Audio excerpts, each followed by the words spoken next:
Good morning everyone मु कान्हा आज गुरुत्वपूर्ण खबर गुड़ी आपको जनइबी न्यूज गुड़ी भल लगे निश्चित भाव गोटे लाइक करी चैनल को सब्सक्राइब करने चलतु आज गुरुत्वपूर्ण खबर गुड़ी नजर पकाइबा। एबे पाणीपाग विभाग तरफर बड़ खबर सामना को आसी अछि। तेबे आगामी 3 दिन जाए आहुरी बढ़िबो तापमात्रा। आज आरंभ करी 20 तारीख पर्यंत आहुरी बढ़िबो तापमात्रा।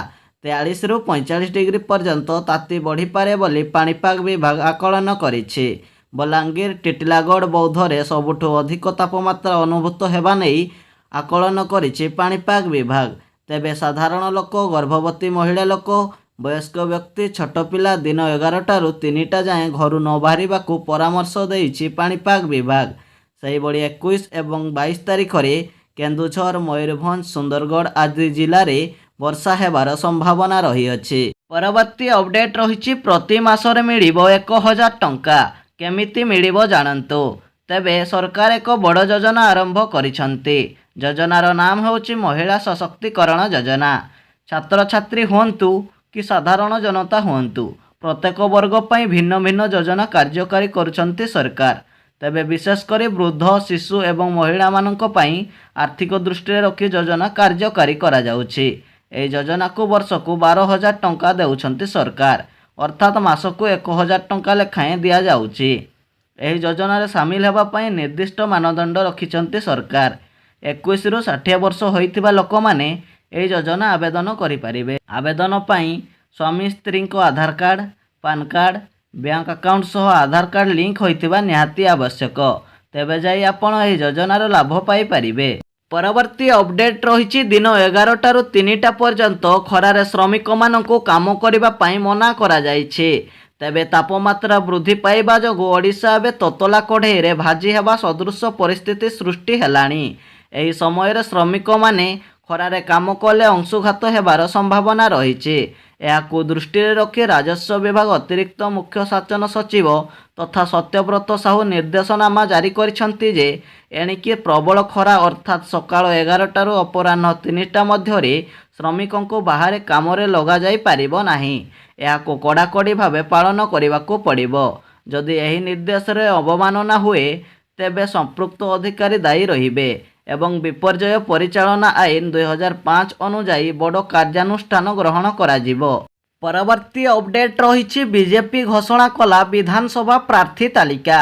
आगामी निर्वाचन पई राज्य बीजेपी तार द्वितीय पर्याय विधानसभा प्रार्थी तालिका घोषणा करिछि। तेबे द्वितीय पर्याय रे 21टी विधानसभा आसन पई प्रार्थी घोषणा करिछि बीजेपी। तेबे 21 जन प्रार्थी मध्यरे डाबुगां विधानसभा पई सोमनाथ पुजारी लढ़िबे एवं राजनगर पई ललित बेहेरा, बालिकुदा पई सत्य सारथी महांती, जगत सिंहपुर पई आरेंद्र दास, काकटपुर पई बाईधर मल्लिक, रणपुर पई सुरसा पाढ़ी, करंजिया पई पद्मचरण हाइब्रू, झरीगां पई नरसिंह भत्रा, पाटना पई अखिल चंद्र नायक, राउरकेला पई दिलीप राय, रायरंगपुर पई जलेना बरदा। एमिति 21 जन नेता बीजेपी द्वितीय विधानसभा निर्वाचन लड़िबे बोली खबर मिली। परवर्ती अपडेट रही 500 टंकार मिलिबो गैस सिलिंडर। केंद्र सरकार द्वारा प्रदान करा जाउथुबा गैस सब्सिडी को साधारण लोकों को आराम मिलुछि। एक गैस सिलिंडर किनिबा परे सब्सिडी आकार रे अनेक टंका अकाउंट को आसुछि।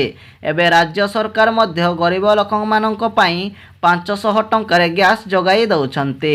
एही परिप्रेक्षी रे तेलंगाना सिविल जोगाण विभाग 500 टंका पई गैस सिलिंडर उपरे प्रमुख घोषणा करा जाइछि। एही एलपीजी सब्सिडी को पाइबा पई आपनकु आधार कार्ड को एलपीजी सेवा प्रदानकारी सहित लिंक करिबा पई पड़िबो। तेबे जाई आपण सब्सिडी आकार रे गैस सिलिंडर पाई पारिबे। परवर्ती अपडेट रही जाजपुर कुआखिया पाख बारबाटी निकट में घटी भयंकर बस दुर्घटना। 25 फुट उच्चर ओभरब्रिज को खसी पड़ी यात्रीवाही बस। वर्तमान मिलिथिबा सूचना अनुसार एथिरे 5 जन यात्री मृत्यु होइछि आ 15 जन यात्री अवस्था गुरुतर होइथिबार खबर मिली। परवर्ती अपडेट रही एणिकी दिन को 2टी श्रेणी रे पढ़ाइबे प्रधान शिक्षक। तेबे राज्य विद्यालय और गणशिक्षा विभाग अधीन रे थिबा विद्यालय रे सबु प्रधान शिक्षक और शिक्षयित्री माने पाठ पढ़ाऊ नाहांते। अधिकांश विद्यालय रे एभଳି परिस्थिति सृष्टि होइछे। ପ୍ରଧାନ ଶିକ୍ଷକ ପାଠ ପଢ଼ାଇବା ବଦଳରେ ପ୍ରଶାସନିକ କାର୍ଯ୍ୟ କରୁଥିବାରୁ ପାଠ ପଢ଼ାରୁ ଦୂରେଇ ରହିଛନ୍ତି। ଏନେଇ ମାଧ୍ୟମିକ ଶିକ୍ଷା ନିର୍ଦ୍ଦେଶକ ସମସ୍ତ ଜିଲ୍ଲା ଶିକ୍ଷା ଅଧିକାରୀ ଡିଓଙ୍କୁ ଚିଠି ଲେଖିଛନ୍ତି। ଚିଠିରେ ଉଲ୍ଲେଖ କରିଛନ୍ତି ଯେ ସବୁ ବିଦ୍ୟାଳୟର ପ୍ରଧାନ ଶିକ୍ଷକ ଓ ଶିକ୍ଷୟିତ୍ରୀମାନେ ଦିନକୁ 2ଟି ଲେଖାଏଁ ଶ୍ରେଣୀରେ ପାଠ ପଢ଼ାଇବାକୁ ବିଦ୍ୟାଳୟ ଓ ଗଣଶିକ୍ଷା ବିଭାଗ ପକ୍ଷରୁ ନିଷ୍ପତ୍ତି ନିଆଯାଇଛି। ପରବର୍ତ୍ତୀ ଅପଡେଟ୍ ରହିଛି ବ୍ୟାଙ୍କ ଉପରେ ନିଆଗଲା ବଡ଼ କାର୍ଯ୍ୟାନୁଷ୍ଠାନ। ତେବେ ରିଜର୍ଭ ବ୍ୟାଙ୍କ ଅଫ୍ ଇଣ୍ଡିଆ ଦେଶର ସମସ୍ତ ବ୍ୟାଙ୍କ କିମ୍ବା NBFCର କାର୍ଯ୍ୟକଳାପ ଉପରେ ନଜର ରଖିଛି। ଯେତେବେଳେ ବି bank Reserve Bank of India ନିୟମକୁ ଅଣଦେଖା କରେ ଏବଂ ନିଜ ଇଚ୍ଛାରେ କାମ କରେ, କେନ୍ଦ୍ରୀୟ ବ୍ୟାଙ୍କ ଏହା ଉପରେ ଜରିମାନା ଲଗାଇଥାଏ। ଏହି କ୍ରମରେ ରିଜର୍ଭ ବ୍ୟାଙ୍କ ଅଫ୍ ଇଣ୍ଡିଆ ଉତ୍ତରପ୍ରଦେଶର ପ୍ରତାପଗଡ଼ରେ ଅବସ୍ଥିତ ନ୍ୟାସନାଲ ଆବନ୍ୟ କୋଅପରେଟିଭ ବ୍ୟାଙ୍କ ଲିମିଟେଡ୍ ଉପରେ ପ୍ରତିବନ୍ଧକ ଲାଗିଛି। ତେଣୁ ଗ୍ରାହକମାନଙ୍କ ପାଇଁ 15,000 ଟଙ୍କା ଉଠାଇବା ପାଇଁ ମଧ୍ୟ ସମୟସୀମାକୁ ଧାର୍ଯ୍ୟ କରାଯାଇଛି। ପରବର୍ତ୍ତୀ ଅପଡେଟ୍ ରହିଛି ଭାରତୀୟ ରେଳବାଇରେ ପୂରଣ ହେବ 4,600ରୁ ଅଧିକ ପଦବୀ। ଭାରତୀୟ ରେଳବାଇରେ ବାହାରିଲା ବଡ଼ ନିଯୁକ୍ତି। ତେବେ ଅନେକ ଛାତ୍ରଛାତ୍ରୀ ରେଳବାଇରେ ଚାକିରି କରିବା ପାଇଁ ଆଗ୍ରହୀ ରହିଥାନ୍ତି। ତେବେ ଯେଉଁ ଛାତ୍ରଛାତ୍ରୀମାନେ ଏହି ପରୀକ୍ଷା ଦେବା ପାଇଁ ଇଚ୍ଛା କିମ୍ବା ଏହି ଚାକିରି କରିବା ପାଇଁ ଇଚ୍ଛା, ଆପଣ ତୁରନ୍ତ ଯାଇ ଆବେଦନ କରିନିଅନ୍ତୁ। ଏହି ନିଯୁକ୍ତି ପ୍ରକ୍ରିୟାରେ ସବ୍ ଇନ୍ସପେକ୍ଟର ଏବଂ କନଷ୍ଟେବଲ ପଦବୀ ପୂରଣ ହେବ। ଏହି ପଦବୀ ପାଇଁ ଆଜିଠାରୁ ଆବେଦନ ପ୍ରକ୍ରିୟା ଆରମ୍ଭ ହୋଇଛି ଏବଂ ମେ ମାସ 14 ତାରିଖରେ ଆବେଦନ ଶେଷ ତାରିଖ ରହିଛି। ପରବର୍ତ୍ତୀ ଅପଡେଟ୍ ରହିଛି ଲୋକମାନଙ୍କୁ ଭିଡ଼ିଓ କଲ୍ କରି କଥା ହେଉଛନ୍ତି ଓଡ଼ିଶାର ମୁଖ୍ୟମନ୍ତ୍ରୀ ନବୀନ ପଟ୍ଟନାୟକ। ତେବେ ଆଜି ସିଧାସଳଖ ଜନତାଙ୍କ ସହ କଥା ହୋଇଛନ୍ତି ମୁଖ୍ୟମନ୍ତ୍ରୀ ନବୀନ ପଟ୍ଟନାୟକ। ଭିଡ଼ିଓ କଲ୍ କରି ବିଭିନ୍ନ ଅଞ୍ଚଳର ବିକାଶ ତଥା ଉନ୍ନତିକରଣ ବିଷୟରେ ଆଲୋଚନା କରିଛନ୍ତି। ମନ୍ଦିର, ସ୍କୁଲ ତଥା ଅନ୍ୟାନ୍ୟ କାର୍ଯ୍ୟରେ ଅଗ୍ରଗତି ସମ୍ପର୍କରେ କଥା ହୋଇଛନ୍ତି ଓଡ଼ିଶାର ମୁଖ୍ୟମନ୍ତ୍ରୀ। ଏହି ପରିପ୍ରେକ୍ଷୀରେ ମୁଖ୍ୟମନ୍ତ୍ରୀ ଖୋର୍ଦ୍ଧା, ପୁରୀ ଏବଂ ସମ୍ବଲପୁରରେ ଲୋକମାନଙ୍କ ସହ ଭିଡ଼ିଓ କଲ୍ରେ କଥା ହୋଇଥିବାର ଖବର ମିଳିଛି। ପରବର୍ତ୍ତୀ ଅପଡେଟ୍ ରହିଛି ସରକାରୀ ଚାକିରି କରୁଥିବା ଲୋକଙ୍କ ପାଇଁ ଖୁସି ଖବର ଆସିଅଛି। ତେବେ 50% DA ବୃଦ୍ଧି ପାଇବା ପରେ ମଧ୍ୟ 12,600 ଟଙ୍କା ମିଳିବ। କେମିତି ମିଳିବ ଜାଣନ୍ତୁ। ତେବେ କେନ୍ଦ୍ର ସରକାର ଲକ୍ଷ ଲକ୍ଷ କର୍ମଚାରୀଙ୍କ DAକୁ 50% ବୃଦ୍ଧି କରିଛନ୍ତି। ତେବେ HRAର ଗଣନା ପାଇଁ ସହରଗୁଡ଼ିକରେ XYZ ନାମରେ ଶ୍ରେଣୀ ବିଭକ୍ତ କରାଯାଇଛି।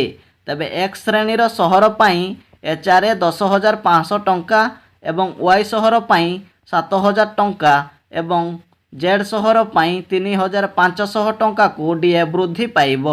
ଏହାର ଅର୍ଥ ହେଉଛି X ପ୍ରକାରର ସହରରେ ରହୁଥିବା ଲୋକମାନଙ୍କ ପାଇଁ ମାସକୁ 1,050 ଟଙ୍କା ଅଧିକ ମିଳିବ। ପରବର୍ତ୍ତୀ ଅପଡେଟ୍ ରହିଛି JCB ଗାଡ଼ି ସହ ଧକ୍କା ହେଲା ଅଟୋ ଗାଡ଼ି। ଫଳରେ 7 ଜଣଙ୍କ ଜୀବନ ଗଲା। ବିହାର ପାଟନାରେ ଏକ ଅଟୋରିକ୍ସାକୁ JCB ସହ ଧକ୍କା ହେବା ଫଳରେ ଅତି କମ୍ରେ 7 ଜଣଙ୍କର ମୃତ୍ୟୁ ଘଟିଛି। ତେବେ ଏହି ଦୁର୍ଘଟଣାରେ ମୃତକଙ୍କ ସଂଖ୍ୟା ଆହୁରି ମଧ୍ୟ ବଢ଼ିବା ନେଇ ଆଶଙ୍କା ରହିଛି। ପରବର୍ତ୍ତୀ ଅପଡେଟ୍ ରହିଛି ରାମ ମନ୍ଦିରରେ ରାମଲଲାଙ୍କ ପାଇଁ ସ୍ୱତନ୍ତ୍ର ପୋଷାକ ପରିଧାନ କରିବେ। ତେବେ ଚଳିତ ବର୍ଷର ରାମନବମୀ ଆଜି ପାଳନ କରାଯିବ। ମାନ୍ୟତା ଅନୁଯାୟୀ ଏହି ଦିନ ଭଗବାନ ଶ୍ରୀରାମଙ୍କ ଜନ୍ମ ହୋଇଥିଲା। ଏହି କାରଣରୁ ଶ୍ରୀରାମ ମନ୍ଦିରରେ ରାମଲଲାଙ୍କର ଜନ୍ମୋତ୍ସବ ଜୋରସୋରରେ ପ୍ରସ୍ତୁତି କରାଯାଉଛି। ତେବେ ରାମ ମନ୍ଦିରରେ ରାସ୍ତାରେ ଥିବା ସ୍ୱାଗତ ଦ୍ୱାର ଠାରୁ ଆରମ୍ଭ କରି ଗର୍ଭଗୃହ ପର୍ଯ୍ୟନ୍ତ ଆକର୍ଷଣୀୟ ଆଲୋକ ଓ ଫୁଲରେ ସବୁକିଛି ସଜାଯାଇଛି। ପରବର୍ତ୍ତୀ ଅପଡେଟ୍ ରହିଛି ଜୋମାଟୋ କମ୍ପାନୀ ଲଞ୍ଚ କଲା ଲାର୍ଜ ଅର୍ଡର ଫ୍ଲିଟ୍। ଏଣିକି ଏକା ସାଙ୍ଗରେ 50 ଜଣଙ୍କର ଖାଦ୍ୟ ଅର୍ଡର କରାଯିବ। ତେବେ ଫୁଡ୍ ଡେଲିଭରି ଜୋମାଟୋ କମ୍ପାନୀ ପକ୍ଷରୁ ଲାର୍ଜ ଅର୍ଡର ଫ୍ଲିଟ୍ ଲଞ୍ଚ କରାଯାଇଛି। ଏହି ଫ୍ଲିଟ୍ ମାଧ୍ୟମରେ ଏକା ସାଙ୍ଗରେ 50 ଜଣଙ୍କର ଖାଦ୍ୟ ଅର୍ଡର କରିପାରିବେ। ପରବର୍ତ୍ତୀ ଅପଡେଟ୍ ରହିଛି ଠାକୁରମୁଣ୍ଡା ପ୍ରସିଦ୍ଧ ଉଡ଼ା ପର୍ବରେ ପିଠିରେ କଣ୍ଟା ଫୋଡ଼େଇ 53 ଜଣ ଭକ୍ତ ଆକାଶ ମାର୍ଗରେ ଉଡ଼ିଲେ। ତେବେ ମୟୂରଭଞ୍ଜ ଜିଲ୍ଲା ଠାକୁରମୁଣ୍ଡା ବ୍ଲକର ଓଡ଼ିଶାର ପ୍ରସିଦ୍ଧ ଉଡ଼ା ଯାତ୍ରା ପାଳନ ହୁଏ। ଏହି ଉଡ଼ା ପର୍ବକୁ ଦେଖିବା ପାଇଁ ଦୂରଦୂରାନ୍ତର ହଜାର ହଜାର ଲୋକ ଭିଡ଼ ହୋଇଯାଇଥାନ୍ତି। ପରବର୍ତ୍ତୀ ଅପଡେଟ୍ ରହିଛି ବିବାହ ସମୟରେ ଘଟିଲା ଅଘଟଣ, ମୁଣ୍ଡରେ ଫୁଟିଲା ବାଣ। ତେବେ ସୋସିଆଲ ମିଡ଼ିଆରେ ଜଣେ ବ୍ୟକ୍ତି ମୁଣ୍ଡରେ ଫୁଟନ୍ତା ବାଣକୁ ନେଇ ନାଚୁଥିବାର ଦେଖିବାକୁ ମିଳିଛି। ତେବେ ଏହି ଯୁବକ ଫୁଟନ୍ତା ବାଣକୁ ନେଇ ମୁଣ୍ଡ ଉପରେ ରଖି ନାଚୁଥିଲେ, ଯାହାଫଳରେ ମୁଣ୍ଡ ଉପରେ ଫୁଟିଗଲା ବାଣ ଏବଂ ଡ୍ରେସ୍ରେ ମଧ୍ୟ ନିଆଁ ଲାଗିଗଲା, ଯାହାଫଳରେ ହୁତୁ ହୁତୁ ହୋଇ ଜଳିଗଲା ଦେହ। ନ୍ୟୁଜ୍ ଗୁଡ଼ିକ ଭଲ ଲାଗିଲେ ନିଶ୍ଚିତ ଭାବେ ଗୋଟିଏ ଲାଇକ୍ କରି ଚ୍ୟାନେଲକୁ ସବସ୍କ୍ରାଇବ୍ କରିଦେବେ।